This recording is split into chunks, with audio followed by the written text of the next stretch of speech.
What's up, everybody? We're back. Another week of football talk with my boys. This is Yards After the Catch podcast. I'll be your master of ceremonies tonight, Big Al. I got Robert tonight. I got Nico, and I got Brian McKeon. How are we doing, gentlemen? I can't complain. How are we doing, everyone? Football. Good. Excited for another great week. Hell yeah. Well, it's great to have you guys back. It's been a little while since I've seen everybody. But just to kick off the ceremonies tonight, I wanted to do a little bit of an adjoinder from last week. We had some really good football talk with our boy Nico, and we just want to touch base on some of his picks from last week. So take it away, buddy. Yeah, absolutely. Last week was a good week. Finishing with the record of 4-1-1. That one tie, obviously, being Malik Neighbors getting hurt in the first half. If you were on DraftKings or FanDuel, you lucked out with their first half insurance, and it's always good to have that. But dart over rush attempts was an easy one. That one hit very, very easy. On the pod, I mentioned the line was going to be around 3.5 to 4.5. It actually surprised me at 5.5, 6.5. I even saw in some books. But either way, he killed this number. And I'll talk about later on when I give my picks. I think it's another number that he'll hit the next couple weeks. The loser of the week, obviously, was Kyron and Jonathan Taylor. There was a lot of points in that game. That game was wild, but unfortunately, neither of them were able to find the end zone. And Jonathan Taylor might have scored late in that game. Did he? Possibly. I'm thinking about it, but it was a parlay. Didn't matter. Loser for us all around. But Judkins, that was an easy winner. We projected him. He was 55.5 is over under rushing. That line already has jumped 10 yards this week. And like I said, in about 4 or 5 weeks, that number is just going to keep on going to about 80 yards. He's going to be a top running back. And then the cap it all off was Genty. Absolute coming out party like we imagined. Obviously, Alex, I'm sorry the Raiders couldn't get that W, but Genty anytime touchdown, finishes with 3 and over yards hit literally on the first 6 carries. So overall, good week, profitable, and excited for more week 2 picks to come later in the show. And we're really excited to keep up with all your picks throughout the rest of the season. This league stands for not for long because there's so many ways that these games can turn, and we've already seen some of the craziest shit out there. So we're definitely going to keep up on it, and we appreciate some of the breakdown, man. Thank you. Yep. So the first game I want to get to, we're just going to do a little week 4 recap. I want to start across the pond at 9:30 in the morning. We had the Pittsburgh Steelers Minnesota Vikings visiting the Pittsburgh Steelers. No one's technically home. No, everybody's technically away. Long story short, Pittsburgh took care of business 24-21 in a really tough, exhilarating, tight game. Minnesota falls to 500. Pittsburgh's 3-1. Guys, what do you think of the game? Yeah, I mean, it's always funny when you can wake up and watch football. Obviously, me and Alex being on the East Coast, we're usually used to the 1:00 start. So when you get that 9:30 start, really to get the day going with football, just make sure you can just do nothing all day. You don't want to worry about maybe doing something productive between 9 and 12 on a football Sunday. So, but yeah, as far as the game goes, I mean, man, the Steelers, they just win games. Like, I don't know really what else to say other than that. Like, it's one of those things where they don't really ever look that great, but then they just end up winning the game. And obviously a lot of that is to do with Tomlin being a very good coach. And I will say the weird thing is how the Vikings are still in Europe this upcoming week. And like this upcoming week, they're now in London. I don't really understand how that works or how it's like really fair to them. But I mean, like I said, Rodgers, he's been doing better than expected so far. Obviously, it helps when you got DK who can just break a 80-yard touchdown at any point. But yeah, I mean, Steelers probably just going to keep winning. They now got a stranglehold on that division as well. So it's just like it's really theirs to lose at this point with the injuries and obviously with the Ravens not being as good as they should be. But yeah, what do you guys think? Yeah, I personally think the Steelers did a really good job of making the Vikings very uncomfortable. They're the type of team with a Carson Wentz offense is really going to want to throw some check down passes, not turn the ball over, run the ball. And they really couldn't do that, especially in the second half. They had to play a more up-tempo style, which they're really quite quote-unquote not used to. And I would disagree with the statement you made, Robert, about Tomlin being a good coach. We can have that offline discussion sometime or on the pod. But a great regular season coach, phenomenal regular season coach. If he loves going 9, if you like going 9-8, he's the guy, and he's good. Don't get me wrong; he finds ways to win. He does, and you're right. Great regular season coach, though, because at the end of the day, not a lot of coaches can pull out a W's like the Pittsburgh Steelers do. It's sloppy. It's not always pretty, but they get the job done, and another victory for Aaron Rodgers and the Steelers. Brian, any thoughts? Yeah, couldn't agree more. I think at the end of the day, what Pittsburgh is doing is allowing Rodgers to do what Rodgers is great at, which is just, seeing the field, analyzing and finding the best option, not forcing anything, not having to, run around and make plays on with his legs. Like, he is very poised right now. He's getting the ball out quickly and is really spreading the wealth in this offense. DK did have a big game, but he is hitting other guys, which I think allows him to then, allows the defense then to be a little more honest and not blitz and pressure him a little bit, play the field a little more zone coverage, which he just picks apart. So I think the way their offense is running right now with Arthur Smith is really beneficial for, a Hall of Fame Hall of Fame grade, definitely a caliber at this point of his career at this age.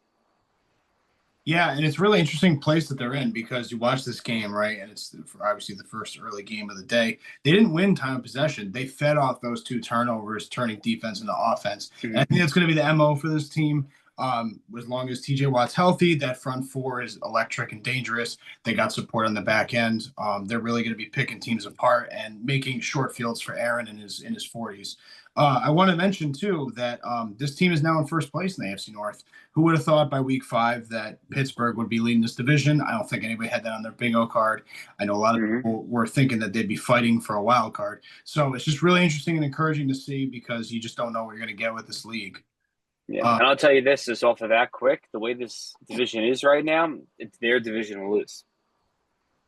Yep. Could be. Yeah, could be. You know what I mean? You have a 2-game win right now, and let's call it the way it is. They should probably win out right now, except against Baltimore in this division. Yeah. So. Yeah. And we'll talk a little more AFC North, briefly coming up. But I do want to pivot to Houston and Tennessee. We had a shutout pitched this past Sunday. Houston's back in the mix. They get their first win of the year. Tennessee is still woeful behind the wonderful Cam Ward. Tough game to watch, but if you're Houston, you have to be happy. How do we feel about this AFC South with Houston getting their first win? We kind of talked about it a little bit on the episode last week, at least me and Desmond did, about how the Texans, yes, they were 0-3, but they played a pretty high caliber of competition, and they held that competition to not many points. Like, I think it was the Rams and a couple other decent teams as well. So not too surprising they were able to hold the Titans to 0 points, obviously. And I can't say I watched much of this game, just to be completely honest. I don't blame you. This one didn't really make it into the quad box or whatever they got now. But so I think Houston, they still have at least a chance because of that defense. Obviously, offensively, it's always going to be a struggle for them. It seems like CJ Stroud regressed a little bit. I mean, it's not like he's horrible or anything, but yeah, as long as they have that defense, they're going to be able to stay in pretty much every game. Yeah, we like Robert mentioned, we talked about it last week on the pod. Like, we thought this Houston team was a lot better than what the record showed, and it was a must-win game in our opinion. And they just went lights out, did exactly what they were supposed to do. As for Tennessee, a lot of people I'm seeing, like on Twitter, especially like Cam Ward. This kid's making some good throws. He is playing not as bad. They need to get more weapons around him. I don't think it's anything necessarily his fault. The team is just not good all around. So all they can say is he's going to get some more experience coming up in the next couple of weeks. But as far as the Texans, I really think this is where they're turning it around. They're going to play an injured Baltimore team coming up. So I'm excited to see what Houston can do in the next 3 to 4 weeks with a somewhat tough schedule. Yeah, I agree with you guys. I think Texans, I really like to shift now towards Woody Marks. I love Nick Chubb. I just think he's past his prime now and cannot be the bell cow running back he once was. So getting him some reps. Woody Marks is allowing Chubb to stay a little fresh, I think, and having a 1B approach, 1A, 1B approach in the backfield will be very helpful. Stroud, this was his best game this season. He's definitely, continuing that sophomore slump into his third year now, and we have to see what happens. But, he has the wide receivers in the tight end core to make it happen. So with that defense, they should be fine. Just regards to Tennessee with Cam Ward, he has identical stats basically with Will Levis through his first 4 games. So I think this Tennessee team, it's like watching, a first round pick with the Browns basically that we grew up on through, the 2000s basically. They need a lot of help in a lot of spots to really help out Cam Ward, and 10 of 26 for 108 isn't going to cut it. But when you see who's around him, you don't blame the numbers for being like that. Yeah, you understand why. I know, for real. Yeah, just and I sort of watched, but I wanted to mention it because whenever a winless team gets their first, and especially a past playoff team, it's worth mentioning. They gotta go to Baltimore. No easy sledding. Then they go to Seattle. Home against San Francisco, a wounded San Francisco, and then they got the Broncos at home as well. So, and then the Jags. So not an easy stretch right now. 5 very difficult games coming up for Houston. I think they're going to be locked and loaded for Baltimore. And again, Baltimore in a tough spot here. I mean, they're really getting just plastered in the first quarter of the season. Mm-hmm. I do want to pivot to one of the best games of the weekend, Philly versus Tampa. Philly goes into Tampa Bay, gives them their first loss of the year, 31-25. I want to go to Nico here first. I want to get his thoughts on what you took away from this game. Yeah. As mentioned last week on the pod, I love the Eagles in this spot. I really thought Sirianni really wanted this win more than anything because Tampa Bay's just been realistically dominating them over the past 4 or 5 years. So I was happy to see the Eagles just go out there and play great football. But my biggest storyline of this game is Baker Mayfield. He just doesn't quit. At the end of the day, it doesn't matter what the situation is. You're getting his all, and he's going to put his team in the best chance to win the game every single week. Obviously, it went their way ugly in the first half, kind of for the Eagles, vice versa of what we saw the week prior versus the Rams. Came out really hot and then downfall in the second half. But Philly's a good team. They're another team too that it's not always pretty. This week it just happened to be in the first half, but they'll find ways to win, and they're going to win a lot of football games. And I wouldn't be surprised if they're back-to-back at the end of the year. Yeah, for me, the better team lost, and that's just not me being a Cowboy fan. I just don't see this offense impressing me anymore in Philadelphia. I think the run game with the weakened offensive line is not the same. Mm-hmm. The tush push is, the most under-penalized play in all of sports right now, and we could probably have a whole podcast just on the issues of that one play and how they're abusing it basically to win games now. If we take that play out and they have to actually run different options there, power I or whatever, could be totally different outcomes and totally different records right now for this football team. And I'm just extremely frustrated with the passing game of this offense here. You pay AJ Brown, and AJ Brown looks like a wide receiver 5 right now that should be cut and go play in Canada right now. And that's not the case. It's the quarterback and it's the offense too and the play calling. And I just don't understand. I understand playing to your skill set, which is the run game, but completely abandoning the pass at the same time just doesn't cut it for me. Robert.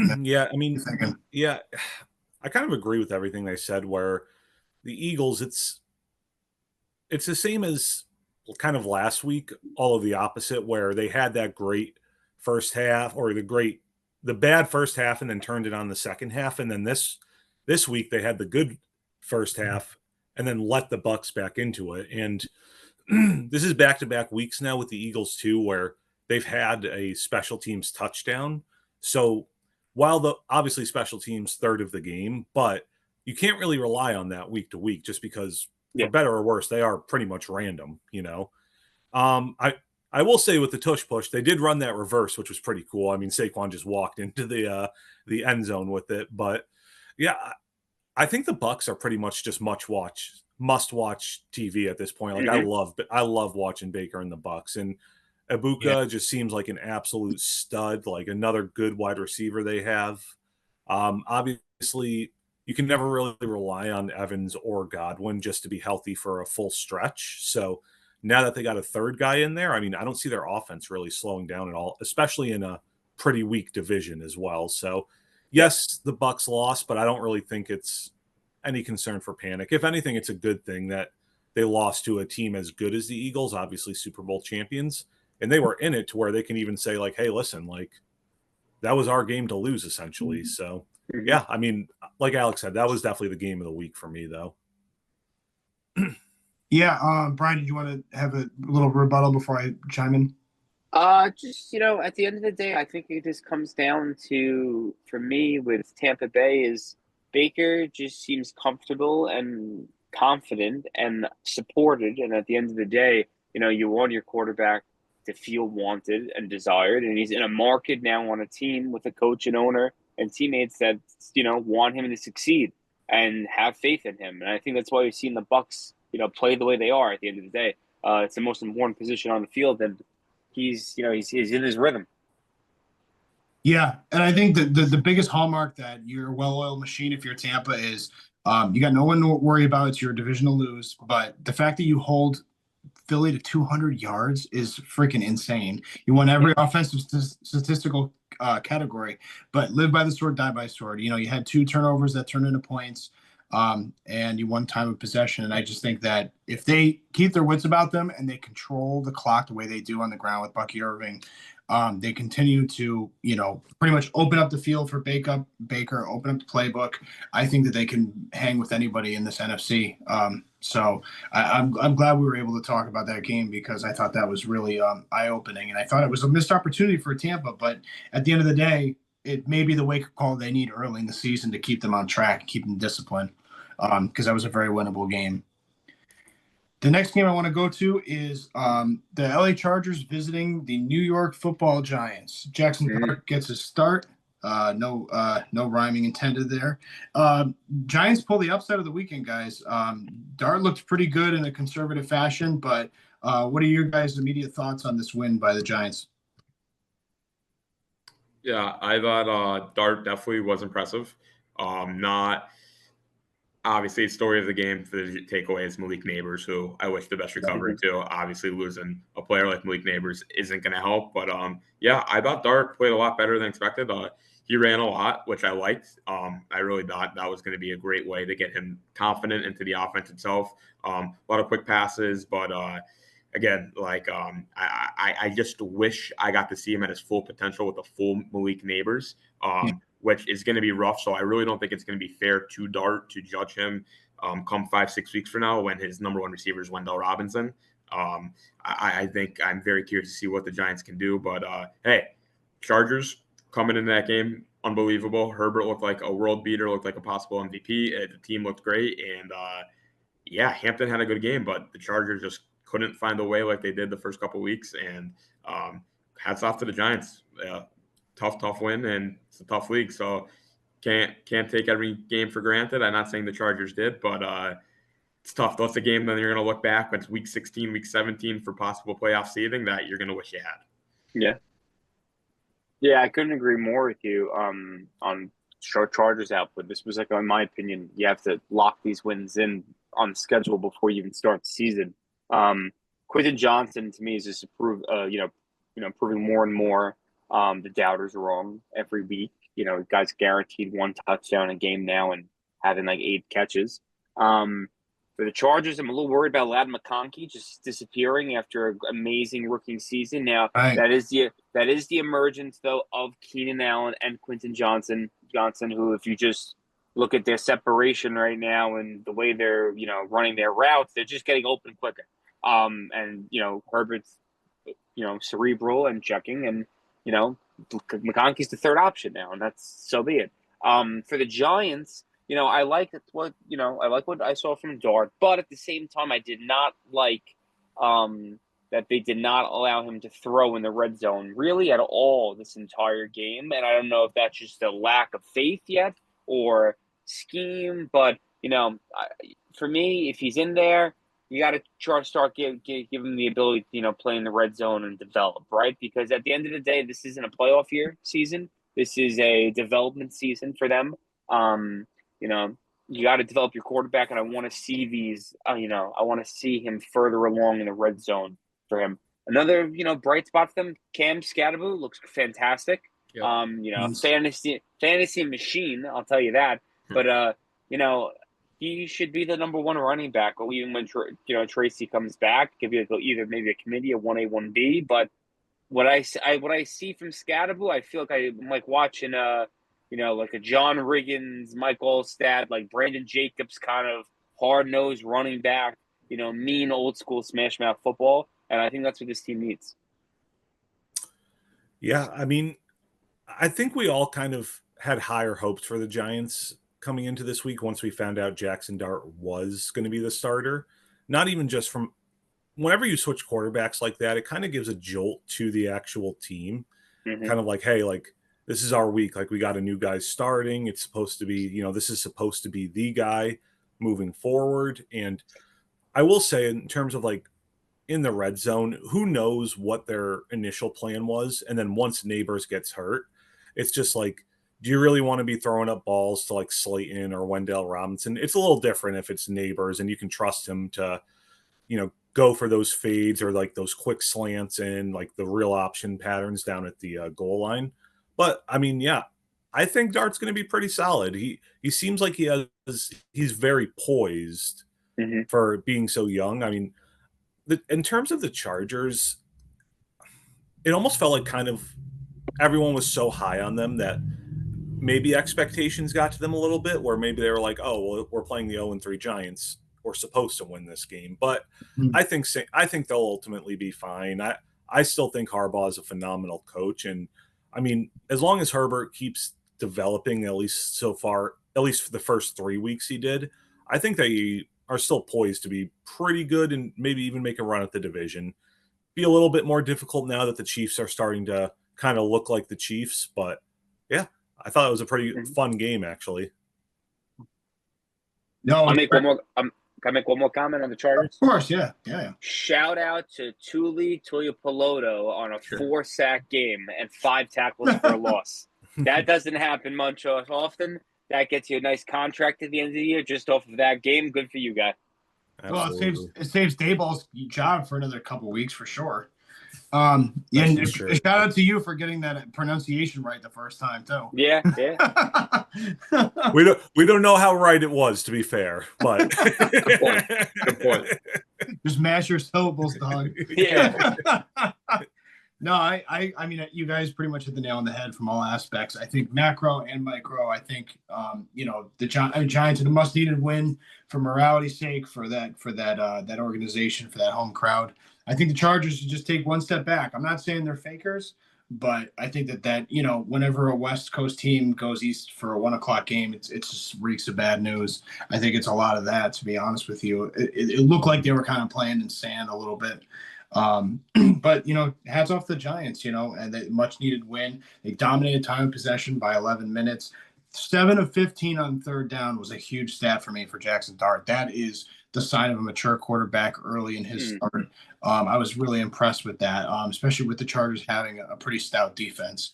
But I did want to move to the last game here on the slate of Week 4. Jacksonville Jaguars go into San Francisco and pull an upset, stunning upset. Jacksonville now 3-1. San Francisco moves back in the rankings to with Mac Jones. They're 3-1 as well, tied with the rest of the top of that division, the NFC West. What are you guys thinking? Is Jacksonville for real? And furthermore, how do we feel about San Francisco going into a short week? I think Jacksonville is pretty legit. I mean, they got a lot of good playmakers. I mean, for those who drafted Brian Thomas in their fantasy leagues like I did, it's been a disappointing year so far. But yeah, it's been tough. But meanwhile, you got Travis Etienne, who that guy is a stud. He's always been like a solid running back since he came into the league, but this year he's just taken a step up. And obviously with the Niners, Brock Purdy came back this week. He came back this week, right? Mac Jones was the week before. Yeah. So they looked maybe a little discombobulated on offense, but it's hard to take that game too serious just because you're playing the Jags. Weird stuff always happens whenever you play the Jags. I don't know. It's one of those teams where like stuff happens that really just isn't supposed to. Yeah. But yeah, they had a punt return touchdown, like something weird like that. I will say though, I think Jacksonville's legit. Now they're going to be playing the Chiefs this week, so that's really going to tell us a lot. That's the Monday night game. That's a phenomenal game. Yep. And I think I'm going to hold off on my full judgment of Jacksonville until after that game. Yeah, see, for me, I just don't know if they're legit yet. You know, they look good when you watch them, but then you just look at overall quarterback play, and it's like Trevor Lawrence is still 21st in QBR with a 5 touchdown to 4 interception ratio, and it's like, when are you going to play like you're the number 1 pick? Right.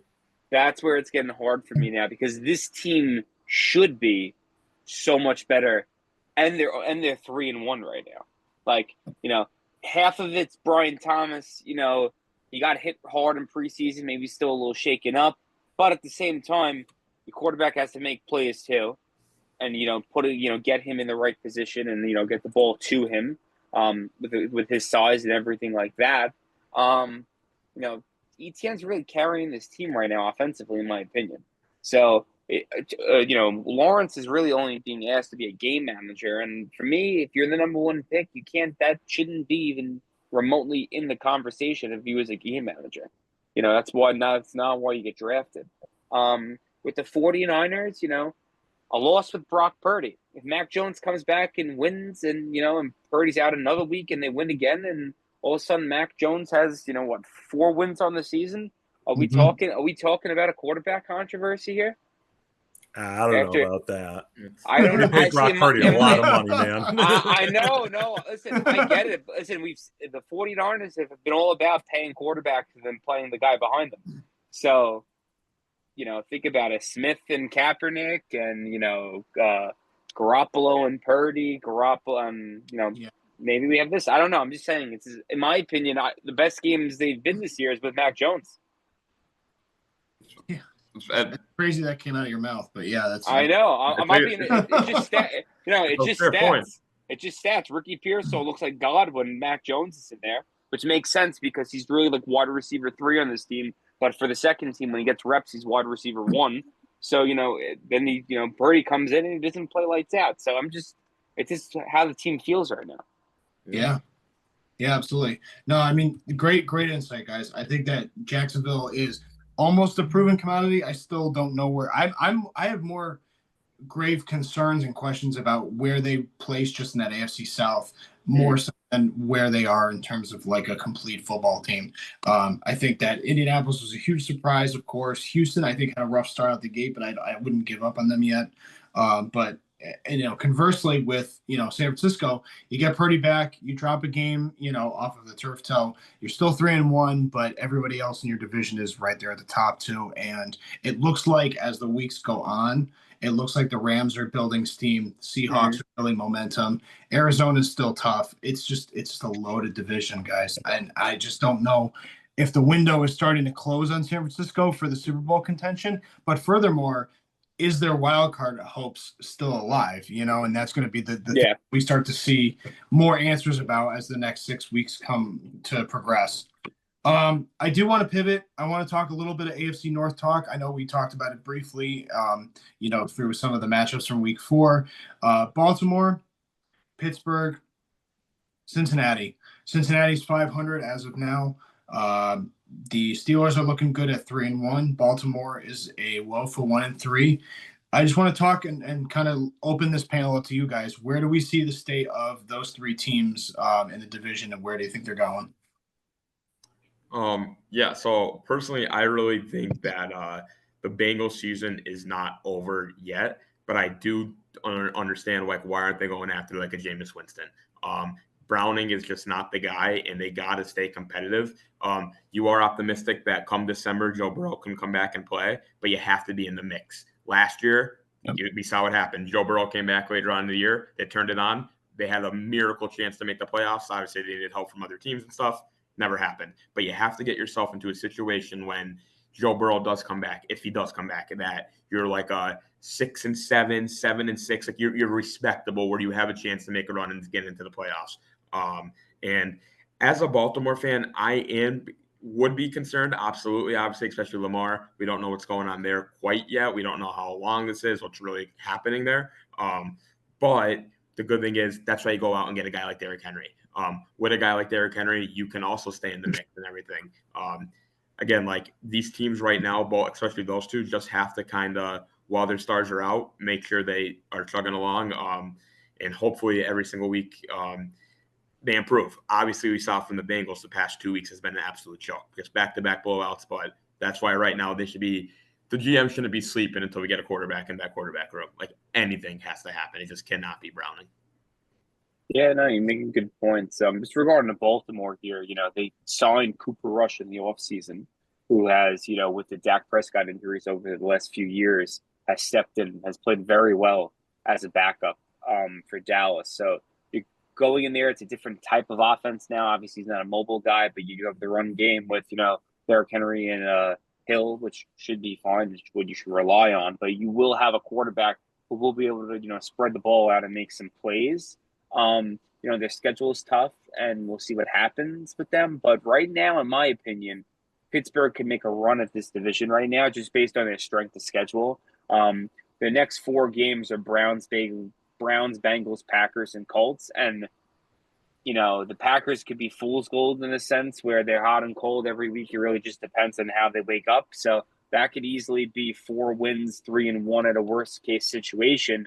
And then after that, you're looking Chargers, Bengals, Bears, Bills. Like you keep on seeing 3-1 every 4 games for them. So I'm looking at a 12-win football team in a division where Cleveland shouldn't even be playing football, and Cincinnati's probably going to be a 5-11 team. Where to me, in my opinion, I think even if it's a 1-game lead right now over Cincinnati, it's their division to lose. Yeah, I mean, it's kind of like we touched on earlier, where the Steelers really just are in the driver's seat now, and a lot of it's going to depend on how quick both Lamar and Joe Burrow can get back, just because I don't want to gloss over that. I don't think Lamar's playing this week. Like, I'm pretty sure it's going to be Cooper Rush's team. So if I would love to know the stat of, like, has any team ever in NFL history made the playoffs after starting 1-4? Because, like, that's where the Ravens are headed right now. And if that happens, like, I find it hard to believe that they're going to be able to make up enough ground to actually make a run at the division or even the wild card, much less, honestly. In terms of the Bengals, yes, Jake Browning is not a good quarterback, but I actually watched a good amount of that game, and their line is just hideous, like absolutely horrible. Now, the Broncos do lead the league in sacks right now as a team, so it could have just been them playing like a very good defensive line. But I saw a video where the Broncos literally rushed 3 people. They had a triple team, the center and the 2 guards, triple team the guy in the middle. Probably. Not one, but both tackles got beaten on the outside, and it ended up leading to a sack. So if you're the Bengals, yes, it's great. You have all these nice weapons you can play around with, but like, at what point are you just going to start saying, hey, we're drafting linemen? Because Joe Burrow is getting absolutely killed every single year. I mean, how many injuries has he had already throughout his shortish NFL career? Yeah, so it's like watching Andrew Luck again. It's the Andrew Luck. Exactly. Exactly. One of the most talented pocket passers in the league, and they just can't keep him off the ground. And he's not exactly like a Josh Allen prototype where he's a huge dude who can absorb a lot of these hits. Nope. So he's just getting, even when he comes back, that line is still going to be trash.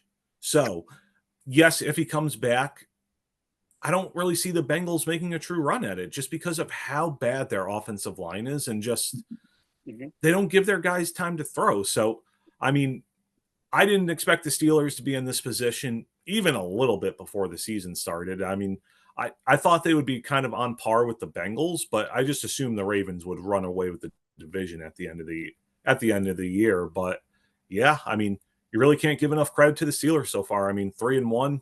Obviously, there's been some ugly wins in there, but end of the year, you're only going to remember the win. You're not going to remember what happened during the game. So by any means necessary, you just got to keep winning.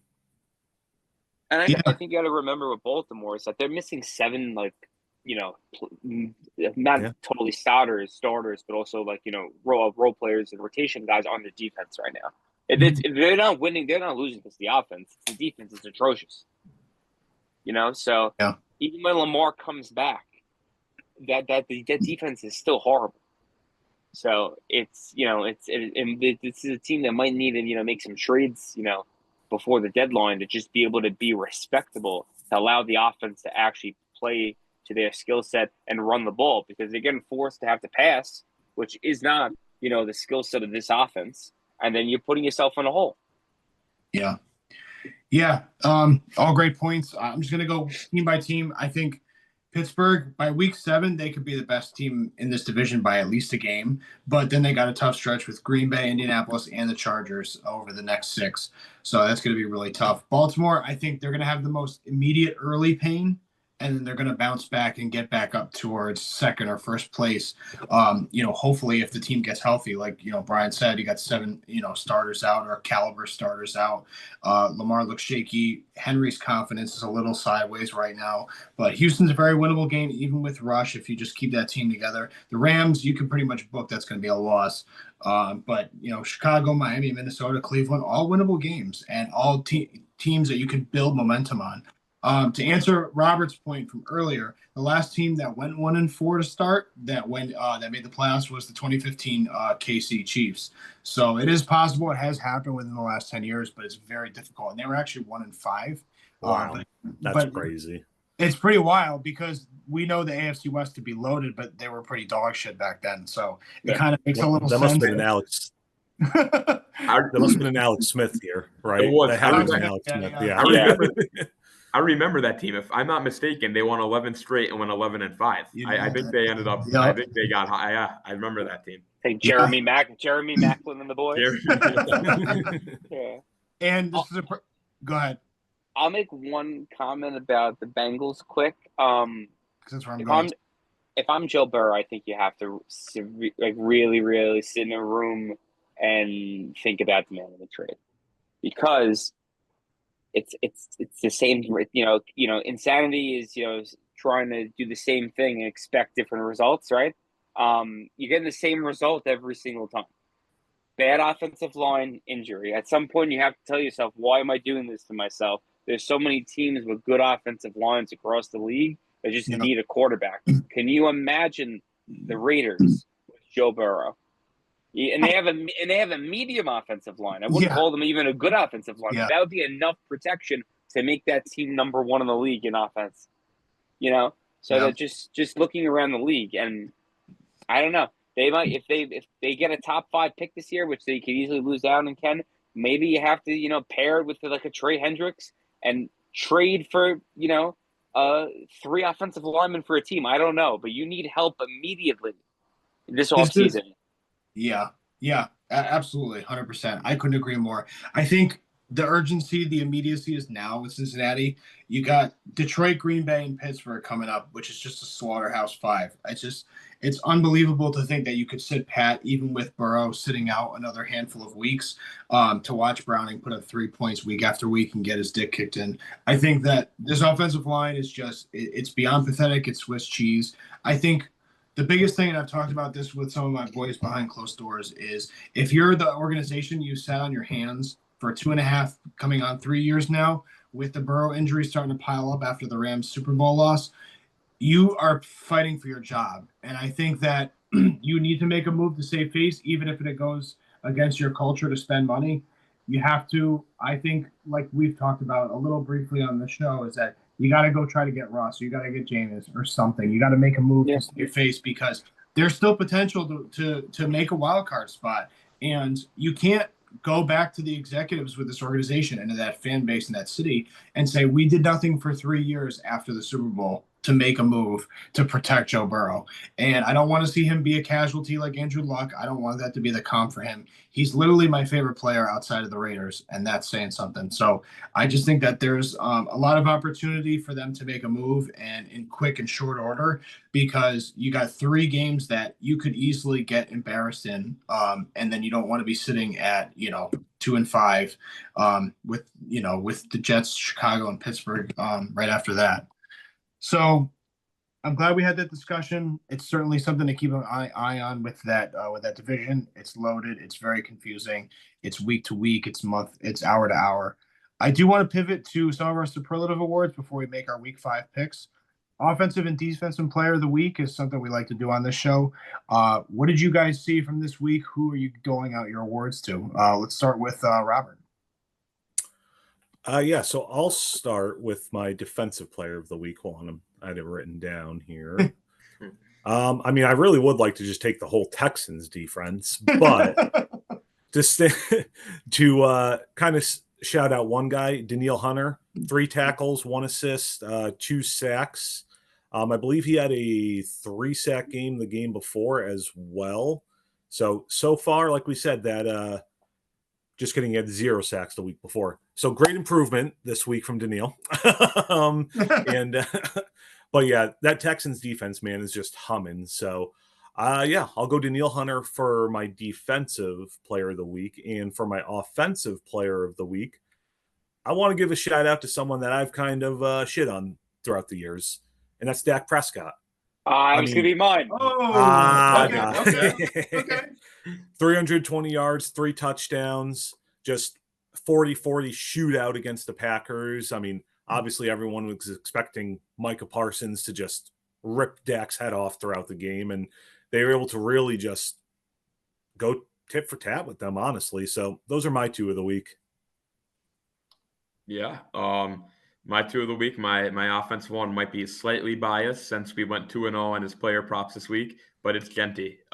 3 touchdowns. I know they didn't get the win, but that was his coming out party, and I really think he is the real deal, and you should be excited if you're the Raiders. And it was nice to see that. My defensive player is more of position group would be the Denver Broncos secondary. But Patrick Surtain in particular, if I had to pick one player, nothing was going. Obviously, I know I just went on a rant about Browning not being a quarterback, but anytime you try to look Jamar Chase's way, somebody was there. Sean Payton had those guys in a great coverage system the whole entire night, and they just dominated Monday Night Football. Like Jamar just really couldn't get a release. And I hats off to that secondary and hats off to Surtain himself. Yeah, for me this week, offensively, it has to be Puka Nacua. Besides Dak Prescott, but 13 catches, 170 yards, and a touchdown. Every single week he just lights out, almost a guaranteed 100-yard game. He reminds me of that stint of when Adam Thielen went on for like 12 in a row a few years ago of 100-yard games. Just the guy's everywhere and catches everything. It's impressive, and it's the key to the offensive success of the Rams right now. It's also Matt Stafford. Defensively, like I said before, Tui Tuilapoa. Well, can't pronounce his name again. I tried the first time. Tuli Tuilapoa. All right, 10 tackles, 7 solos, 4 sacks, 5 tackles for a loss with 5 QB hits. Even in a loss, it's like a Jerry West. You shine. So good for you, guy, getting 4 sacks. Keep it up. Yeah, great analysis, guys. There's certainly a lot of love to go around the league because there's a lot of difference makers in some of these lopsided victories. For me, for offensively, I did have Bijan Robinson. I thought Atlanta had kind of temporarily a season-saving win. I thought that he was amazing, 181 all-purpose yards, had a nice touchdown as well. And a huge bounce back win to kind of hold them over the line for a bit. For defensively, I had Jack Campbell up in Detroit. I think, it is the Cleveland. You're holding the 10 points, but having 11 tackles, 3rd highest plus minus on defensive players on the front 4 in the league is amazing. And certainly someone that you won't be hearing get called too often this year with the other big names in the league. So I want to give a little love his way. We want to go to week 5 here. and just kind of cap out the night with some of the top games. Right away, we're going to San Francisco versus the Los Angeles Rams Thursday night on a short week. And currently, I haven't looked at the spread, but I know that the Rams are red hot right now. San Francisco is coming off a loss. But, guys, where are we at with this game? What do you guys got for picks and scores? So it's Rams -8.5. And when I first saw that, I was like, why is that so high?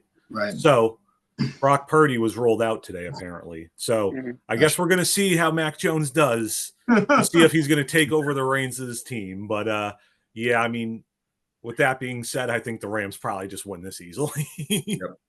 Yeah, the piggyback off that, I have the Rams big. I have the Rams by over 2 touchdowns. The reason for that is just San Francisco is a really good team, but I really think this Thursday Night Football might be the best thing for them. And the reason why I say that is you're a banged up team. You go to this game, it's going to be a tough one. You're probably not going to win. I think they're just not going to concede the game, but I really just don't think they're going to have the talent what it takes to win. And I think you get 10 days off until you're off till next Sunday, get a lot of time to recover, get guys to relax. But yeah, so that's why I have the Rams, but pretty big. Yeah, for me, I have the Rams by 10. I think it will be a close game throughout it, and then the Rams will just pull it out at the end and just run off just with fatigue. 49ers is just hurt all around, and it's very hard that's for your season to be sustainable that way. I do expect Mac Jones to play well because it is Mac Jones, and as I keep on saying, Mac Jones is going to eventually outshine Brock Purdy. So I think it's going to be a good quarterback game. I'm excited to see this game. Yeah, it's going to be great. Anything on a short week with a divisional is always exciting. It always flips your expectations on your head, which is why 8.5 doesn't bother me no matter what the evidence shows for the Rams destroying this team. I do think it's going to be tight. I think that San Francisco is going to hang around and be nitty gritty, and some guys are going to step up on offense and make plays. But I do ultimately have the Rams winning and McVay taking care of business at home. We moved to Denver and Philadelphia. The Broncos are coming in, feeling good about themselves. 500 back again with a nice win against Cincinnati the previous week. Philly's still undefeated, feeling good at home, feeling their oats. Guys, what do we think about this game, this matchup?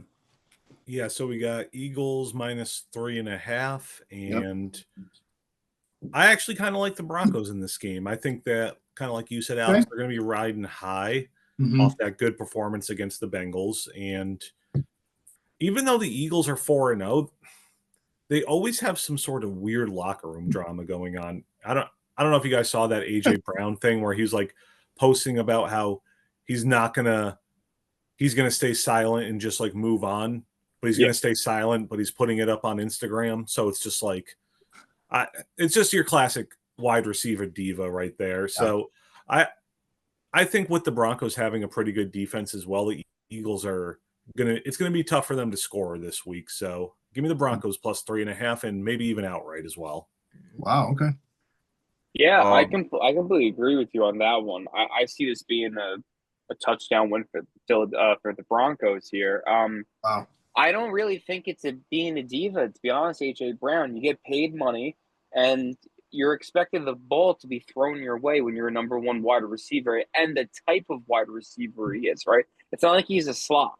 He's on a Calvin Johnson physicality size basis. Like, there is no reason why every drive he is not getting a 50-50 ball once a drive. It does not make sense to me. I'd rather lose a game throwing to him 10 times, the upside of him going off for 5 catches for $150 and 2 touchdowns. So it just doesn't make sense to me how this offense is being run. And I get it, the run game, and it's dominant with Jalen Hurts and Barkley, but eventually it's going to get hit by a brick wall on the defense, and it might be Denver. And what are you going to do? How are you going to respond when your wide receiver and your quarterback have no chemistry? Yep. Yeah. All valid points. Nico, what you got, buddy? Yeah, I have this as the game of the week, actually. I'm really excited for this game. Okay. Talk to what Robert mentioned on earlier. I do think it's going to be a big under game. Over-under right now is coming in at 43.5. I really do like the under. And I like to say this sometimes, but Vegas has it dead on. I have the Eagles by a field goal on this game. 3.5. I wouldn't take the Eagles plus 3.5. I wouldn't bet the side itself, but I do think the Eagles are going to find a way to win this game in like a sloppy, maybe like a weird score. Like I think I'm like a 18, I don't know, 10, like a something like weird. I can see again like a weird game. Gross score. Yeah, I do. Like I think like I can see like a safety being a factor. I really think it's going to be a defensive battle. I think I think it's just going to be an interesting game. It's going to be field position based. And I really have a weird feeling about this game. Let me ask you this: if AJ Brown has another no target game, do you think we're getting into demanding trade territory on his part? No, I think he's too smart to realize that I don't think he's not going to find a better Super Bowl contender than the Philadelphia Eagles right now. He already won a ring, though. He might not care. Once you get, he might not. I'll be completely honest with you. Once I get my one ring and I still got on the paid contract, I'm going to go make history in the Hall of Fame now for catches and yards. No, I get it, but that's the route you take. Like, you want to be like a Chad Ochocinco, like, yeah, you're going to be a great player, or be renamed, or do you want to get the rings? I mean, me personally, like, I'm not like, I get it. Like, you want to be remembered as one of the best, but like, you got to go ring chasing. I get it. My thing is, like, if you're not going to win 7 like Brady or 6, whatever it was, right? It don't matter. He's not like he's going to win. It's fair. It's a fair point.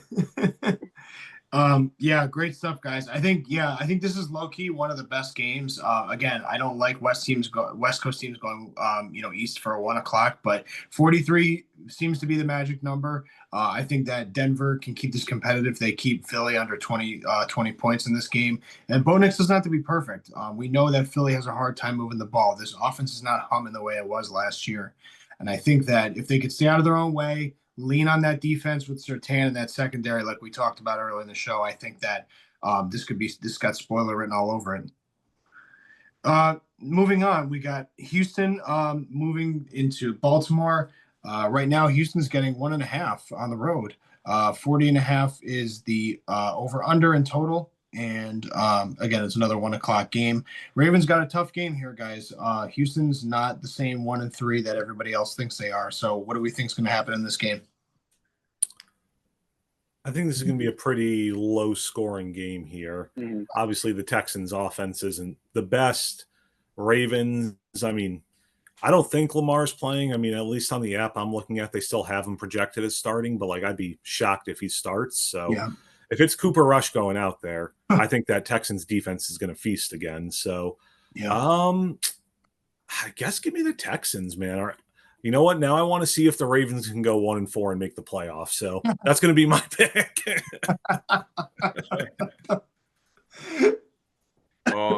So yeah, I'm actually going to go opposite. I'm actually going to go with the Ravens. I really, really do think Houston's defense is unbelievable, and Cooper Rush will struggle. But I do think Baltimore and Harbaugh will find a way this week to create a nice run offense to gain some yards. I do, like you said, think it will be low scoring, but I do think Baltimore is going to find a way to win with or without Lamar. Obviously, I think I'm surprised it's still questionable. I think by maybe the end of the show tonight or maybe tomorrow, you're going to see that go to a doubtful real soon. I agree. I think Baltimore's going to pull this one out here. I have a lot of confidence in Cooper Rush after seeing his abilities with CLM and the boys in Dallas over the last few years. I think with Zay Flowers, Mark Andrews, DeAndre Hopkins, this is probably the best receiving core. Overall, obviously not the same wide receiver one as CeeDee Lamb, but just in the general amount of weapon, per average, let's say, I think he's had. I think the key actually to them right now is running Derrick Henry and then also using Justice Hill, who is for his entire career a very underutilized running back out of the backfield. And we see time and time again when he does get the opportunities, he gets 30+ fantasy points, when he gets these opportunities. So I think you need to start utilizing him more in the passing game to just open up this offense more. And for a backup quarterback, checkdowns and screens are great just to get the ball out quick. I expect this game to be honestly a 10-point win by the Ravens. 10-point win. Wow. 10-point win. I have no faith in CJ. I have no faith in the Houston offense. You don't think that one win kind of gave them propelled a little inertia? going in? Who'd they beat? That's true. In my opinion, the Cleveland Browns could probably beat the Titans. Yeah, I'm going to have to. I mean, again, I don't have a dog in this fight. I think it is pretty close. It's a toss-up. But I do tend to lean a little more towards where Robert's at mentally. I think Houston. I think you pick Houston, right, Rob? Yeah. Yeah. So I think it's going to be a low-scoring game. I think 40 is a generous estimate. 41 points, 40 and a half at that point. So I think Houston is going to win something like a 16-13 type of game. It just screams that to me. I don't know what the weather forecast is as well, but it may not be favorable with a limited offense with Cooper Rush to move the ball as well. So we'll see. I think it's one of the most interesting though, because I think there's tremendous upside for Houston if they do get a second win in a row to stay competitive in second place in that division and keep it interesting. I do want to move to Washington, going all the way west to visit the Los Angeles Chargers. Again, Washington coming off a tough loss, a bit of a disappointment. They're still without Jaden Daniels, but the Chargers similarly with a major loss and a few questions starting to emerge about how legit they are at 3-1. So what do we think of this game? Who do you guys got? I have LA in this one. I really don't have a lot of faith in Washington right now. I'm not really impressed by their running game. Terry McLaurin's probably going to be hurt again, it seems like. So, yes, Deebo Samuel's having a good season, resurging again. But just overall, Chargers have the upper hand on the offense. And the defense is, putting a nice season together. So, I have them win by a touchdown. Yeah, I think this is going to be a true this is when we're going to finally see who the Commanders really are, because Jaden Daniels is supposed to be back this week. Honestly, Mariota did pretty good for them, all things considered. Yeah, absolutely. If you asked me 3 weeks ago if Mariota was still in the league, I probably would have said no. So, that should really tell you all you need to. But, if the Commanders can win this game, it'll be a huge boost to them for the rest of the season. Yeah. But with all that being said, I do think the Chargers right the ship and end up pulling out a close victory. That'll be a fun game, though. Yeah, I agree. I think it's going to be close. I think Vegas has a nail on the hammer, or the expression is again. I just really think the Chargers are going to win this game close game by a field goal. Jaden Daniels being well rested, I don't expect him to run that much coming out this first week. And I think Harbaugh's I can spy him and everything, but yeah, I think Justin Herbert does find a way to win this game. Maybe a late fourth quarter drive with a Dicker the kicker field goal. Dicker the kicker. Yeah. I mean, again, you never know with a quarterback as good as Daniels coming off an injury, but 47 feels a little conservative. I would take the over on that if I was a betting man. I do like the Chargers getting almost a field goal at home, but I do think the Chargers are primed to have a big bounce back game. I think they got embarrassed last week and trying to right the ship. Washington, they're still kind of in that malaise. They don't really know what's going on with the health of that roster at the moment, but they stayed competitive last week. I just think it was a little bit of a disappointment if I'm being honest, playing Atlanta. A little opportunity to bounce back. I think it's going to be a great game, one of the better ones for the slate at 4 o'clock, 4:30. And the one game I didn't plan to talk about, but I think is worth mentioning, is Tampa Bay going over west to Seattle. Seattle's getting 3.5, which at home, which is wild to me. 44.5 is the over under. This is the 4 o'clock game. And I want to go to Brian first to see what he thinks about this matchup. Yeah, I love Tampa, but at the same time, just going east to west like that, it's going to be hard. I see Seattle winning a close game by a field goal. This is one of those games that might even be going to the wire into overtime. I like what I'm seeing from Sam Darnold this season. The offense and Seattle's defense, I think, is either it's in the top 3 this year. I would say. I think overall rankings right now, and same thing with the Bucs right now. They have a good defense as well. So I think it's gonna be a close grudge match. Nice style of football. We're gonna see. Yeah. This is a bet. Go ahead. Okay. Yeah, I also like Seattle in this game. I do think Seattle wins this game by a touchdown, maybe even 10. I do think Baker's magic is going to be there in the second half, but I think Seattle jumps out to a hot early start, kind of similar to what we saw in the Tampa Bay versus the Eagles Philadelphia game last week. I think Seattle jumps out quick. Baker might mount the comeback, but they're just going to come up short, and Seattle will get the job done. Yeah, it's funny. Baker and Darnold, it's basically the battle of the rejected quarterbacks who finally found good situations, and now you can see their true potentials. I kind of am leaning Seattle in this just because that crowd is going to be absolutely insanity, as it always is. And there is something to be said about traveling as far as they have to. Obviously, they're professionals and they do it every week. But I just think that huge time difference, going and playing such a good Seahawks team, I think the Seahawks end up winning this one. Yeah, I think they end up winning and covering. Yeah, I think there's another game where it's kind of tailor-made for a home crowd to take advantage of, maybe some sloppy weather conditions as well. It's difficult for East teams going West, and I think that hostile environment. It's going to be a bit of a hip check for Tampa and for Baker. I still do like their chances, though. I think this is going to go down to the wire and be a field goal type of game. So I do like the 3.5 and where that's at. But for me, I think this is must win for Seattle because I think if you look at their upcoming schedule, they go to Jacksonville almost like in an inverted type of travel schedule. Still, you got Houston coming to town. You got the Commanders with Daniels hopefully back and healthy, as well. You still have the Cardinals, and then you got the Rams. So it's not easy sledding here, and I think that this is a game that you feel like for the culture you kind of have to win to stay competitive at the top of that NFC West.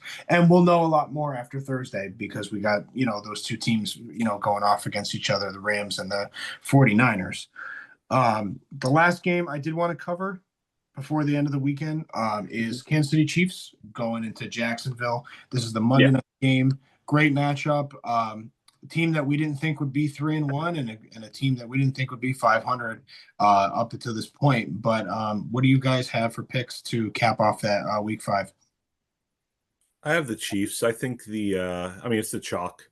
It's the chalk pick where you have Mahomes against Lawrence. Obviously, you're going to give the QB advantage always to the Chiefs.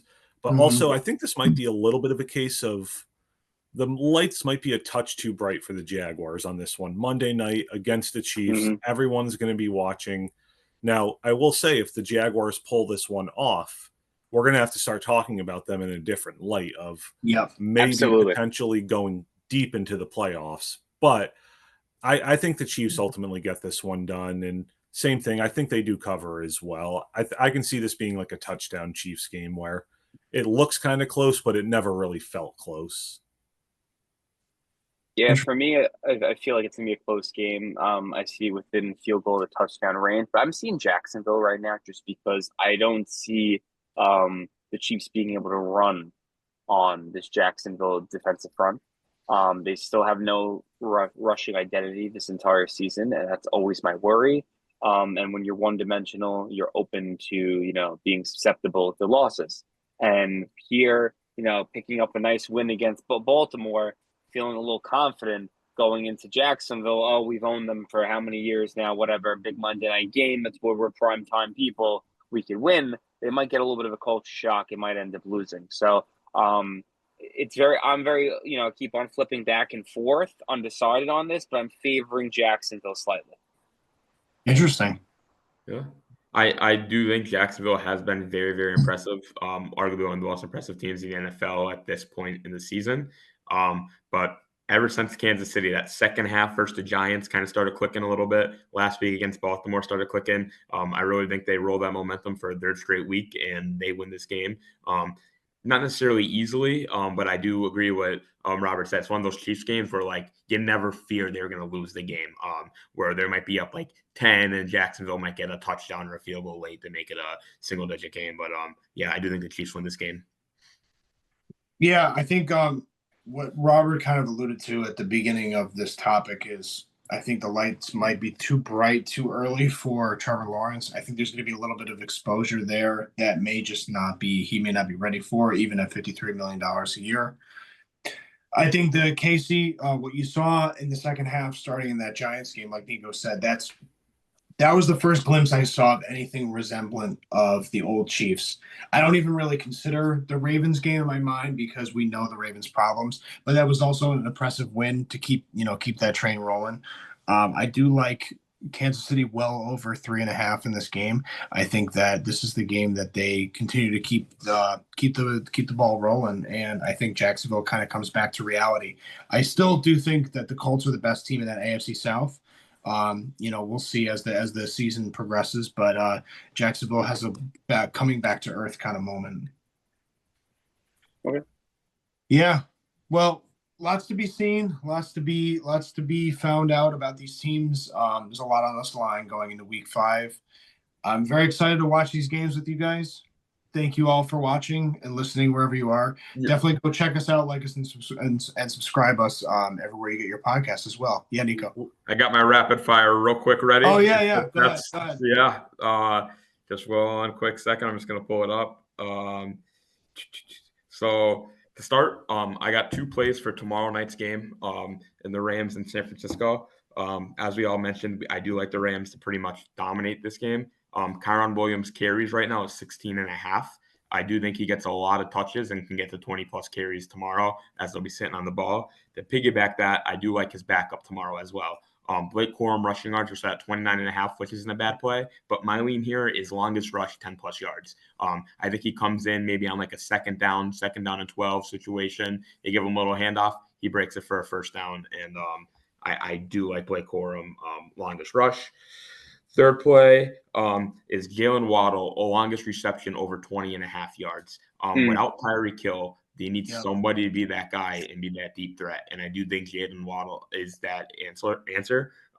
Obviously, we know his talent at Bama before the injury. Like, he is phenomenal, even his first couple years in the NFL, being a great supplement to Tyreek. But I really do think Waddle catches maybe a 30-yard pass in this one. Another one that I will keep riding until this number. Judkins right now is 65.5. Last week was 56.5. Like I said, this number is going to keep going. I'm telling you, 65.5 is still just too low. That number is going to go into 79.5, 80. Telling you, come week 8, I promise. So keep jumping on that line when you can. 64, 65.5 is a good number right now. And finally, I like Dart anytime past TD. Line might be a little juiced up, might get it at -180, but I do recommend laying that. Saints, I think, as I mentioned last week on the pod, are arguably the worst team in the NFL, and they are terrible. But I do think I know Brian and Robbie both mentioned it during the call today that how Dart doesn't throw the ball in the red zone, and we didn't see that last week. I think Dable knows that this is his opportunity versus a weak Saints team to give him that opportunity. So I really like that play. I'd even consider dipping over 1.5 touchdown passes, which you might get around +400. But to be safe, lay the juice -170, -180 on Dart anytime touchdown. Didn't come out yet, but that's what I'm forecasting it to be. Let's have another successful week. So I have one. I have a parlay that I always, every week, I do a stupid parlay, which is 2 first TD scores, and I feel like Javonte Williams against the Jets and Derrick Henry against Houston could be a nice parlay of first touchdown scores this week. Okay, I like that. Putting $10 to win you a few grand. It always is good to try on. I haven't looked at the odds yet. That's usually what it is. 100%. That's awesome. Save your lunch money, kids, this week, and try to make the big bucks. Robert, any thoughts, my man? I'll give you guys a losing pick real quick. You want to make money, just fade me. But I think Pat's Bills is going to be a shootout. So over 48.5, I like the over in that game. Okay. Nice. Yeah, that's a Sunday night game, right? That's a Sunday night game, and that could be a sleeper. Drake May looks good. Looks good. Very good. Yeah, but really impressed with him last week, and this is going to be the test this week. I don't think the Pats win, but if they can keep up in a game with the Bills where it's like a 1-score game, that'll give me a lot of hope for Drake May in the future. Oh yeah, absolutely. Yeah, great stuff, guys. Lots to be seen, like we mentioned. Praying for your picks, and hopefully, some of those picks make some money, pan out. Yeah. Well, thank you, everybody at home listening and watching. Definitely like us and subscribe. Yards After the Catch podcast. We'll definitely be back. We'll have a new crew, fresh faces, and thanks for hanging out tonight, guys. Thank you. All right. Have a good week, everyone. Take care. Go Yanks.